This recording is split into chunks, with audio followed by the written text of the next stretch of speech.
आप ही पूछोगे या मैं बोलूँ? सबसे पहले तो प्रेस के सभी साथियों का मैं धन्यवाद करता हूं कि आज आप लोग एक छोटे से बुलावे के ऊपर इस प्रेस वार्ता के अंदर आए।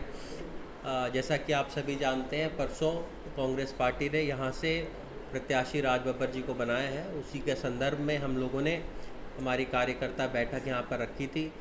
सभी लोगों से विस्तार से चर्चा हुई कि आगे हमें क्या रणनीति बनानी है, किस तरह से कांग्रेस पार्टी को, खड़गे जी को, हमारी पूर्व राष्ट्रीय अध्यक्षा सोनिया जी, राहुल जी को मजबूत करने का काम करना है। और सभी ने बहुत अच्छे अच्छे सुझाव यहाँ पर दिए और सभी को देखते हुए आने वाले समय के अंदर हम हमारी रणनीति बनाएंगे। किस तरह से गांव-गांव जाकर, शहरों के अंदर, वार्डों के अंदर हम प्रचार करेंगे कि कांग्रेस पार्टी ने पिछले 10 सालों में जब हमारी सरकार हरियाणा और देश में रही, जो विकास कार्य कराए, और पिछले 10 साल जो इन लोगों के रहे, जो केवल मात्र झूठे वादे और घोटालों के हम लोगों ने 10 साल देखे।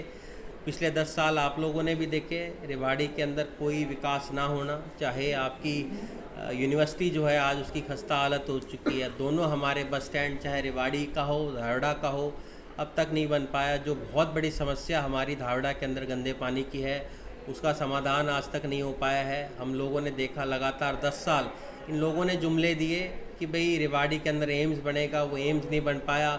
इन्होंने बदलाव किया। इस क्षेत्र से सबसे ज़्यादा लोग जो फ़ौज के अंदर जाया करते थे उसको भी इन्होंने ठेकेदारी प्रथा करते हुए 4 साल के लिए कर दिया।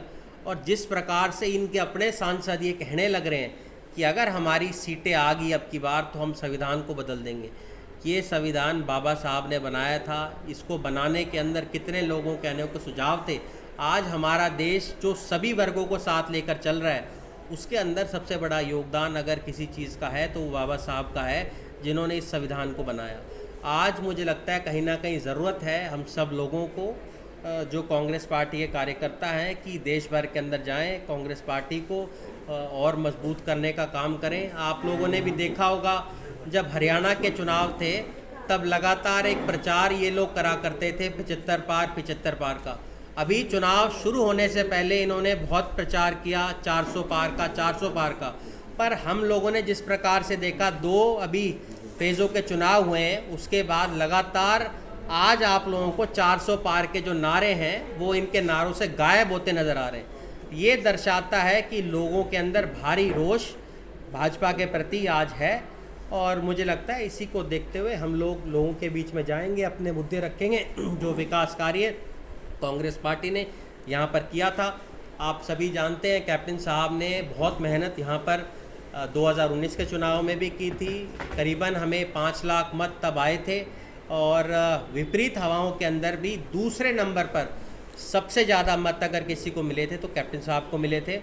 और करीबन 450-500 गाँवों में उन्होंने लोगों के बीच में गए भी थे। और मुझे लगता है उस चीज़ का फ़ायदा जो है वो हमारे यहाँ पर जो प्रत्याशी बनाए गए हैं राज बब्बर जी को, उसका अवश्य मिलेगा। कल मेरी चर्चा भी हुई थी राज बब्बर जी के साथ। उन्होंने कहा कि हमारी आप मदद करें। मैंने उनको ये पहले ही आश्वस्त कर दिया था कल ही कि भाई हम पूरी तरीके से कांग्रेस पार्टी के साथ हैं। हम एक निष्ठावान कार्यकर्ता कांग्रेस पार्टी के हैं। मेरे पिता लगातार यहाँ से 6 बार विधायक रहे, मंत्री रहे। मेरे दादाजी 3 बार यहाँ से विधायक रहे। मुझे कांग्रेस पार्टी ने विधायक बनाया।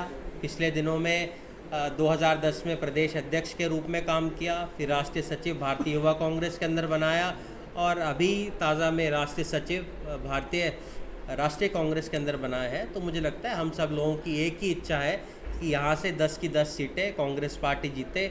और जो झूठा प्रचार 400 पार का कर रहा है, जैसे 75 पार का किया था, 75 की जैसे उनकी 40 रहेगी, ऐसे ही 400 की इनकी 150 रह जाएंगी। कि हवा निकालने का काम देश की जनता ही कर रही है। तो मुझे लगता है आज जो मुद्दा है वो ये मुद्दा नहीं है कि कप्तान साहब लड़ रहे हैं या राज बब्बर लड़ रहा है या चिरंजीव लड़ रहा है। आज जनता इस चुनाव को लड़ रही है। जनता को जो दुख है, जो महंगाई आज है, जो बेरोजगारी है, देश के अंदर 83% युवा बेरोजगार हैं, तो भली बात ही समझ सकते हैं देश के क्या हालात होंगे। आज आप देखा महंगाई कहाँ जा रही है। विधायक जी, अगर बात की जाए पार्टी के प्रत्याशी के चयन की, तो राव साहब का बयान है कि चूक हो जाती है कई बार। तो क्या मानते हैं कि पार्टी के प्रत्याशी के चयन में इस बार चूक हुई है या सही निर्णय लिया गया है? देखिए, मैं अब ये बात तो कैसे कहूँ भी चूक हुई है नहीं हुई है, पर राव इंद्रजीत जी को ज़्यादा खुश होने की ज़रूरत नहीं है। उनको मैं दर्शाना चाहूँगा कि लोगों के बीच में जाए, और मुझे बड़ी खुशी महसूस हो रही है। पहली बार हम देख रहे हैं गांव-गांव जाकर प्रचार वो कर रहे हैं। पहले उन्होंने, हम लोगों ने देखा था आज से पहले 2019 के विधानसभा चुनाव में, या तो हमने उनका देखा था गांव-गांव जाकर प्रचार कर रहा था, और उनका एक वीडियो बड़ा वायरल हो रहा है अभी, जिसमें वो ये कह रहे हैं कि जो पिछली बार विधायक रहा था उससे ज़्यादा मतों से इसको जिताना है, वरना हम हमारी कहाँ दिखाएंगे, चेहरा कहाँ दिखाएंगे। आज भी उनको यही कह रहा हूँ, उनको मेहनत करने की ज़रूरत है। लोगों ने उनको आईना 2019 के विधानसभा चुनाव में भी दिखाया था, 2024 के लोकसभा चुनाव में भी यहाँ की जनता उनको आईना दिखाने का काम करेगी कि लोगों के बीच में एक सांसद को आना चाहिए। उसका काम होता है संसद के अंदर लोगों की आवाज़ को उठाए। आपने कभी भी हमारे सांसद को देखा यहाँ के इलाकों के मुद्दों को उठाते हुए? कभी आपने देखा अहीर रेजिमेंट के मुद्दे को उन्होंने उठाया हो? आज कितना ज्वलंत वो मुद्दा है। अग्निवीर का कितना बड़ा मुद्दा है, उसको कभी आप लोगों ने देखा हो? एम्स के लिए उन्होंने कभी आवाज़ उठाई हो? बस स्टैंड के लिए उन्होंने आवाज़ उठाई हो? मेट्रो के विस्तार के लिए उन्होंने आवाज़ उठाई हो? मेट्रो जहाँ है वहीं आज खड़ा हुआ है। आज जो युवाओं को रोजगार नहीं मिल पा रहा, उन रोजगार के लिए जो आज आपके मानेसर के अंदर गांव के लोग बैठे हुए हैं, जिनकी जमीन पर जबरन अधिग्रहण हो रहा है, उसके लिए उन्होंने आवाज उठाई हो। जो हमें कम पैसे ओलावृष्टि के लिए मिलते हैं, क्या उसके लिए कभी उन्होंने आवाज उठाई हो? आपको ही जिम्मेदार बता रहे कि विधायक जिम्मेदार है, गलत विधायक चुन दिया रेवाड़ी की जनता ने, इसलिए जिम्मेदार रेवाड़ी की जनता। तो मैं तो ये कह रहा हूं ना, मैं तो, आपने मेरी बात ले ली मन की, मतलब अगर विधायक चुन लिया होता तो वो काम करवाते, और मुझे क्योंकि यहाँ की जनता ने बना दिया इसलिए मेरे से वो काम यहाँ से होने नहीं देते। तो इसका जिम्मेदार कौन है? इसका जिम्मेदार यहाँ का सांसद राव इंद्रजीत जी। हम तो लगातार कह रहे थे, उन्होंने मेरी बात की पुष्टि कर दी, जो मैं हमेशा कहता था विधानसभा के अंदर कि इस इलाके का पिछड़ापन का अगर कोई जिम्मेदार है तो राव इंद्रजीत है। वो यहाँ पर काम नहीं होने देता। उसका अगर प्रत्याशी यहाँ से अगर विधायक नहीं बनेगा तो यहाँ काम नहीं होंगे। उनको ये बताना चाहता हूँ, वो सुन ले कान खोल के।